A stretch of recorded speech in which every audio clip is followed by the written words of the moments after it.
Hey y'all, I'm Elisa, the Scrappy Wife behind ScrappyWife.com. Let's do some art journaling.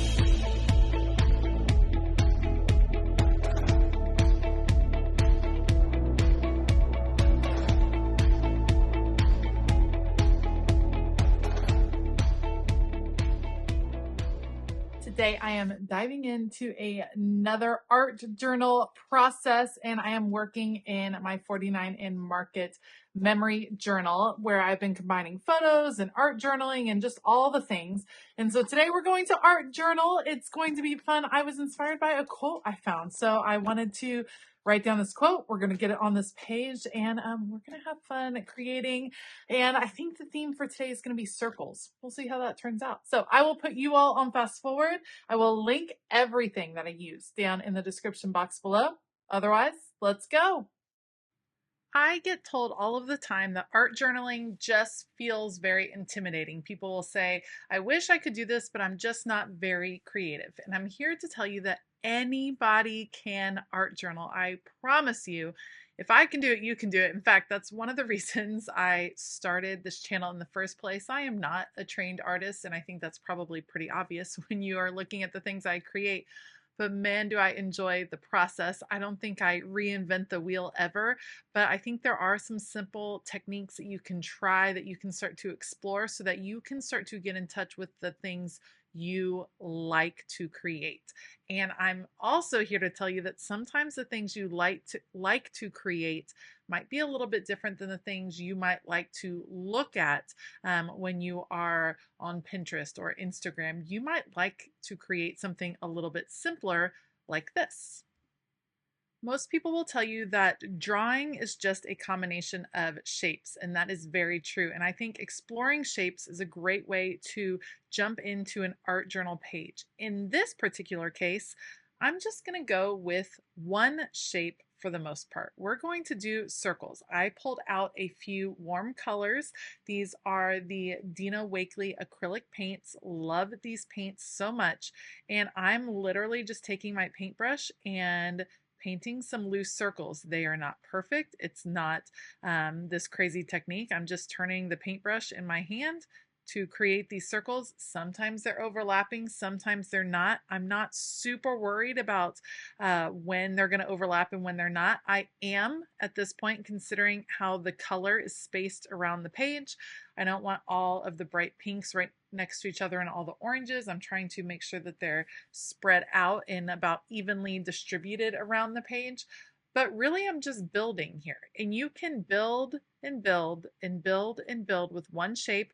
These are mostly the same size, as you can tell. It's just layering them over the top of each other. I could have filled this whole page layer upon layer with all of these circles, and it would have been a good experience for me. What am I learning right now? I'm learning what the paintbrush feels like in my hand. I'm learning what these color combos look like. I'm learning about the shape and the distribution across the page. I am learning, and I'm enjoying this particular process in this moment.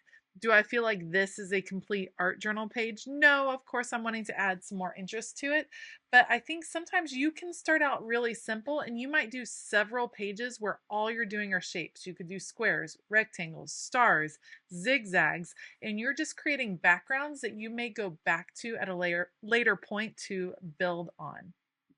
All right, I'm going to play further with circles. This is some collage paper from Tim Holtz. Love him, love all of the things he creates.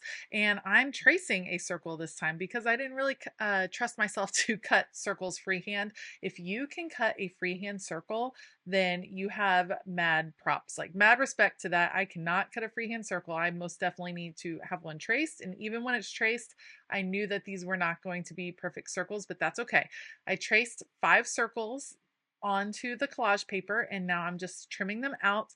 Why did I do 5? Because I like to work in odd numbers. You hear it all of the time in decorating and in creating. Odd numbers are just a little bit more pleasing to the eye, and so I knew I was going to have 5 of this contrasting circle on the page. So I'm actually not going to use Mod Podge. Originally I was thinking I would use Mod Podge, but I decided to just go with Tombow adhesive on the back of these. I could have done some glue of some sort. That would have been fine too. And I'm just spacing these circles around the page.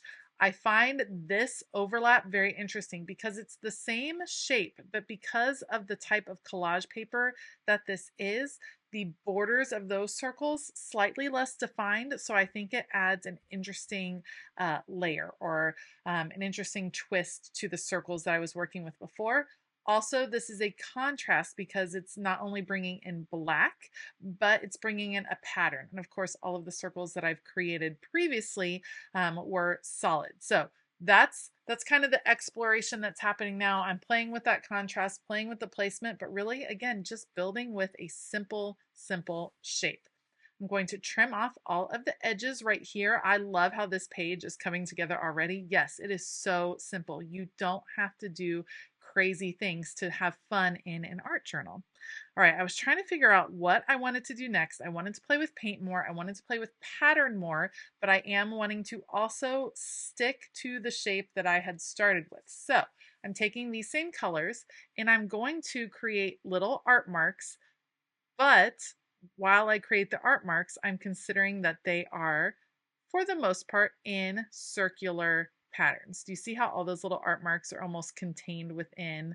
If you could draw a circle around the edges, it would be within a circle. Is it a perfect circle? No, but that works out because I have very few perfect circles on this page. It's bringing in pattern. Now we're playing with layering color, which is another fun element to art journaling. It's the same 4 colors that I've used before, but now I'm doing just different combinations of them. So I did the darker pink. Now I'm going to do the lighter pink, and this time more like a dashed line look.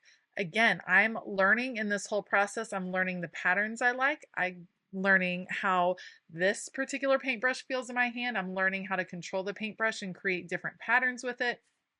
It's all about learning and enjoying the process, not always worrying about what the finished product is going to be. And I think that is where most people get stuck when they are wanting to art journal, when they're wanting to experiment with something like this. They're so worried that their finished product will not look like what it does in their head. And I can tell you way more times than not, that's what happens with me. My finished product does not look like what I imagined in my head, but in my heart, I know that that was what was meant to come out. All right, here's where I'm veering off of the traditional circle, and this time I'm working through a stencil with some paint to create these little starburst kind of looks. It's still a little like hint of a circle because it's, you know, a circular look to it, but now we got these almost like flowers, almost like little bursts coming out. And I'm going to put a few of those, some different shapes around the page. I wanted to bring in a little bit more of the orangey color. So this is allowing me to move that color around the page. I'm being very careful to not overload my brush with paint. When you are painting through stencils, it is so easy for it to get super messy, for all of the paint to go underneath the stencil, and for things to just get a little wild and crazy, which you'll see here in a second. I definitely get paint down on my page. Oops, there it is in the bottom left corner. I will work around it. I almost never can do an art journal page without making a little mistake like this, but it also has taught me to adapt and work around those mistakes and work through them. Okay, now I got my little starburst on the page. Let's break up all these circles with some lines. This is some washi tape that is black and white, has some lettering on it, and I liked the idea of it breaking up some of the circular feels around the page, of having some horizontal lines go through.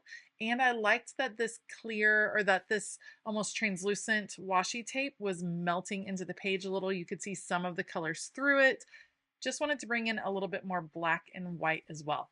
I love it. This is all pattern. I could have just made a ton of patterns. I did want to add this particular quote that I found, and I'm going to type it on some of this vintage paper I have. My typewriter needs ink super bad, so it's not the best typing, but here's what the quote says. It says, "She decided that being authentic was really the only choice to make, and if that didn't sit well with others, it set just fine with her."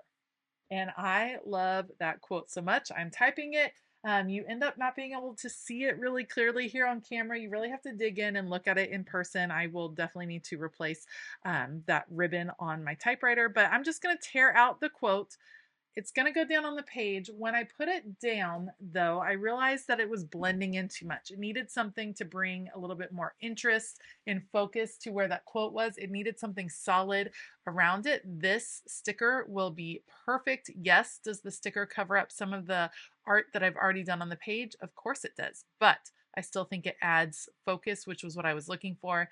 These particular decals are actually from the Dollar Tree. Sometimes they have amazing, humongous decals like this that are meant for like walls or large projects. And I use them in my art journaling all the time because I actually think they're a ton of fun.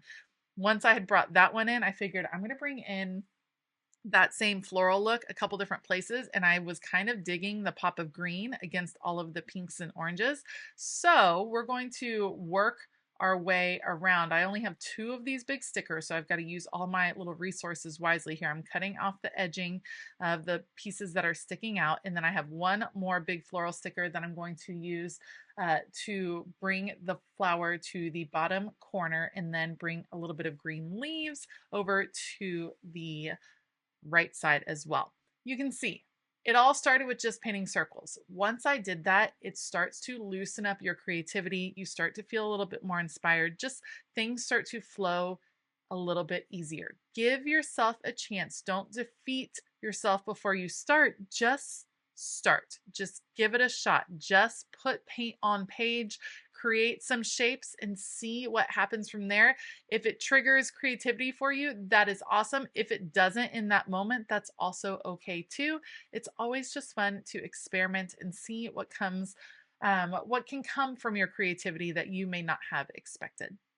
I'm going to bring more focus to the quote by repeating the end of the quote, but this time with Black Alphas from Tim Holtz. And that's going to be it for this art journal page. I hope you enjoyed this process. If you liked this video, please give it a thumbs up. Consider hitting that subscribe button as well as the bell notification button.